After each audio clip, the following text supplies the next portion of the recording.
Bab 21. Kepergian yang menyakitkan.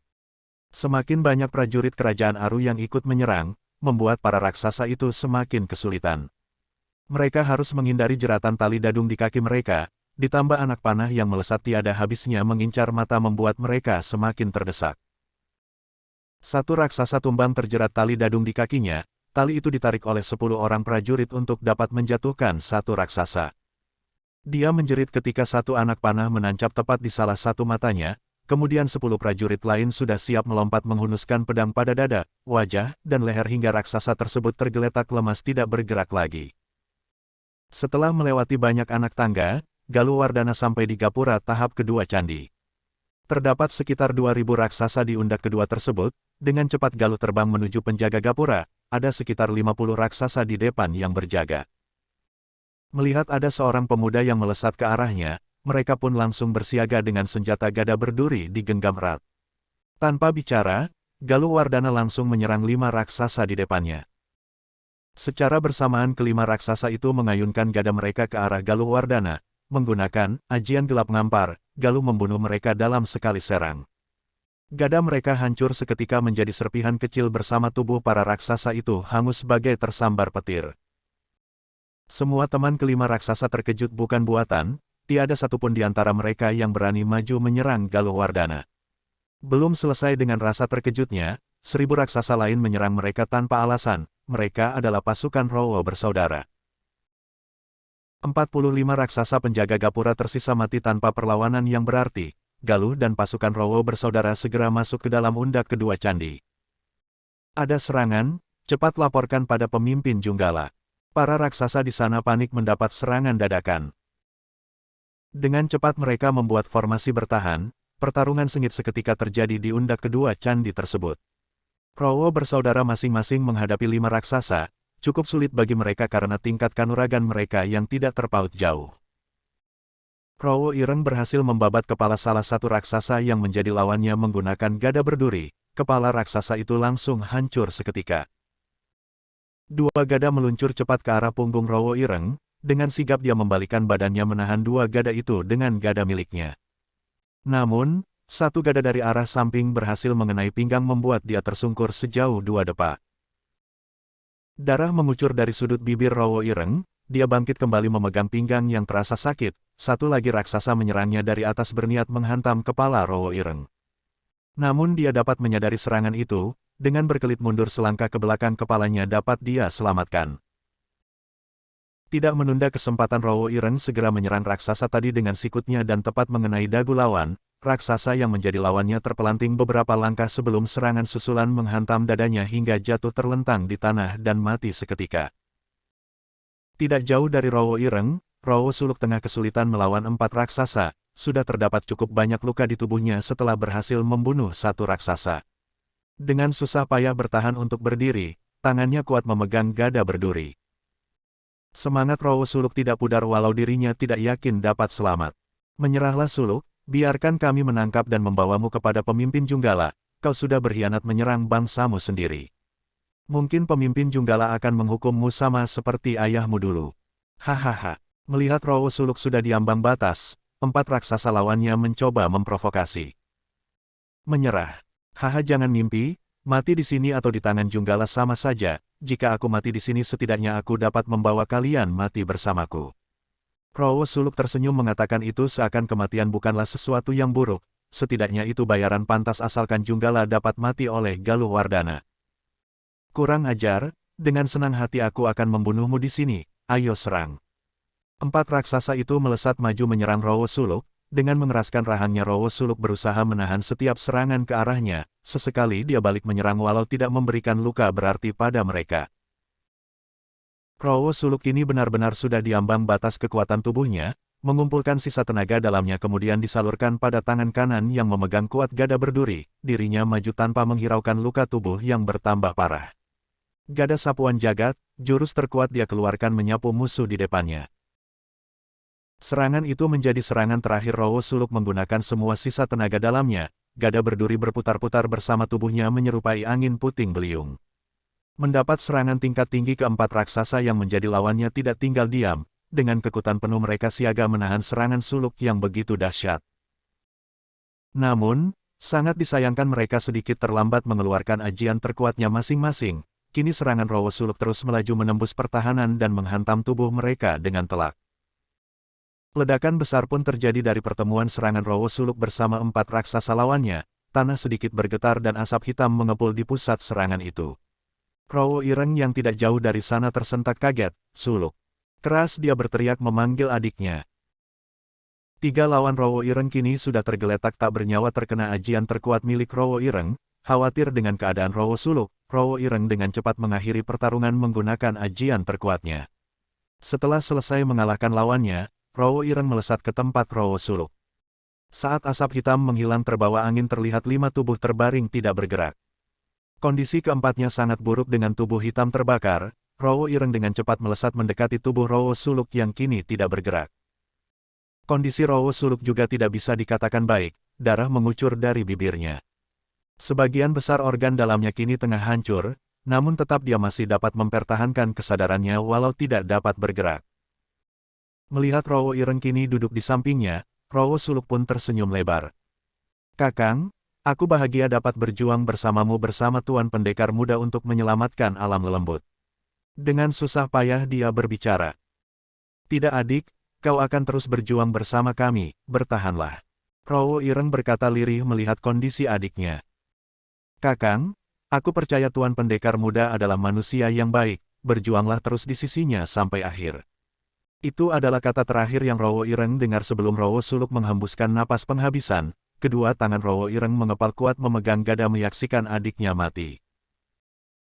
Rowo Ireng bangkit dengan amarah yang meluap-luap, dia bertarung mendomba buta menyerang siapapun musuh di hadapannya.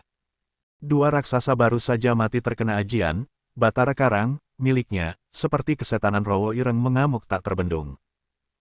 Di sisi lain, Galuh bertarung sengit melawan ratusan raksasa, entah sudah berapa ratus raksasa yang mati secara mengenaskan di tangannya. Kini, para lawannya mengambil jarak cukup jauh tidak berani mendekat, melihat Galuh membunuh dengan cara memotong, merobek, mencabut jantung kemudian menghancurkannya membuat mereka berpikir puluhan kali untuk maju.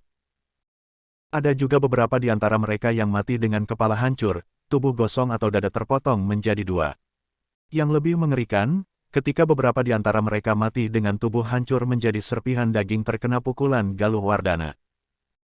Pakaian Galuh kini sudah basah dengan darah, terdapat beberapa cipratan darah bangsa raksasa di wajahnya.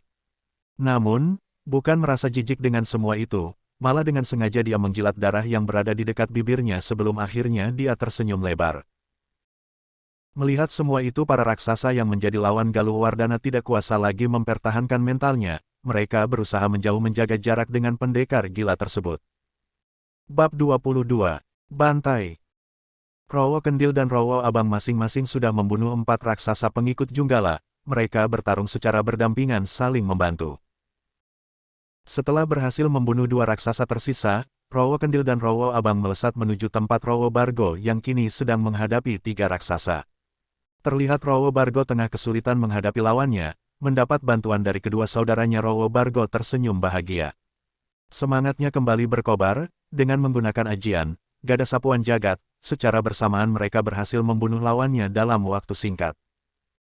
Dari 2000 raksasa pengikut Junggala kini hanya tersisa sekitar 400 raksasa. Mental mereka semua sudah jatuh saat menyaksikan pertarungan Galuh Wardana, ditambah adanya satu raksasa yang dengan gila bertarung membantai siapapun yang ada di dekatnya. Dia adalah Rowo Ireng yang tengah marah karena kematian adiknya. Sudah lebih puluhan raksasa mati di tangan Rowo Ireng. Dia kini berubah menjadi sosok yang mengerikan, mata merah dengan taring menyembul yang dipenuhi darah segar menetes di setiap taring membuatnya bagaikan monster yang kesetanan. Bukan darah dirinya yang menetes pada kedua taring itu, melainkan darah lawannya. Rowo Ireng terkadang menerkam leher musuh, menggigit leher tersebut dengan kedua taringnya kemudian dia koyak hingga urat leher mereka terputus. Pengikut Junggala yang tersisa berniat melarikan diri, mereka berlarian menuju undak candi tahap ketiga namun, sebelum sampai ke tempat yang dituju, 400 raksasa itu terkulai bergelimpangan ke lantai tanpa sebab. Nafas semua orang terhenti sejenak menyaksikan itu semua, rasa ngeri dan terkejut membuat mereka mematung di tempat. Siapa yang? Rowo Bargo hendak bertanya, namun mulutnya terhenti ketika merasakan aura gelap menyebar ke semua wilayah undak kedua. bahkan dapat terasa sampai ke tempat Senopati Drupada. Saat itu pasukan Senopati Drupada baru selesai mengalahkan semua raksasa di undak pertama. Lebih dari 200 prajuritnya gugur dalam pertarungan itu, mereka berniat menyusul Galuwardana ke bagian atas candi saat aura gelap berhasil menghentikan langkahnya. Aura yang mengeringkan. Iya, ini sangat menakutkan. Bulu kuduku berdiri merasakannya. Mungkinkah ini milik pemimpin kaum buto? Apa kita harus lanjut ke atas? Prajurit kerajaan Aru saling bertanya satu sama lain, kini mereka bimbang antara melanjutkan membantu Galuwardana, atau menyelamatkan diri masing-masing. Senopati Drupada yang melihat itu segera mengambil keputusan tegas. Cukup semua, kalian wahai prajurit kerajaan Aru, tegarkan hati kalian. Prajurit adalah kesatria yang memegang teguh keyakinannya, kehormatan bagi kita adalah segalanya, mati adalah salah satu jalan untuk meraihnya, lihatlah mayat saudara-saudara kita di belakang, jika kita melarikan diri di sini, perjuangan mereka tentunya akan sia-sia. Di atas sana kini menanti kehormatan terbesar kita, ayo bantai para raksasa itu. Bantai! Bantai! Bantai! Semua pasukan kerajaan Aru serentak bangkit setelah mendengarkan pidato singkat Senopati Drupada, semangat juang mereka berkobar membakar semua rasa takut di hati mereka. Pasukan Rowo bersaudara tengah dilanda rasa takut yang mencekam, mereka bergetar tidak dapat bergerak merasakan aura gelap menekan tubuh mereka seakan memikul beban yang sangat berat. Hahaha, dasar pengecut, hanya dengan cecunguk macam ini saja sudah lari kalang kabut, memang kalian pantas mati. Sosok raksasa tiba-tiba muncul di tengah mayat para raksasa, ukuran tubuhnya lebih besar daripada raksasa yang lain. Raksasa itu tertawa lantang penuh penekanan, setiap kata yang dia ucapkan mengandung tenaga dalam yang begitu besar membuat telinga pendengarnya seakan hendak pecah. Beberapa di antaranya bahkan ada yang sudah berlutut di lantai candi tidak mampu menahan berat beban pada tubuh mereka.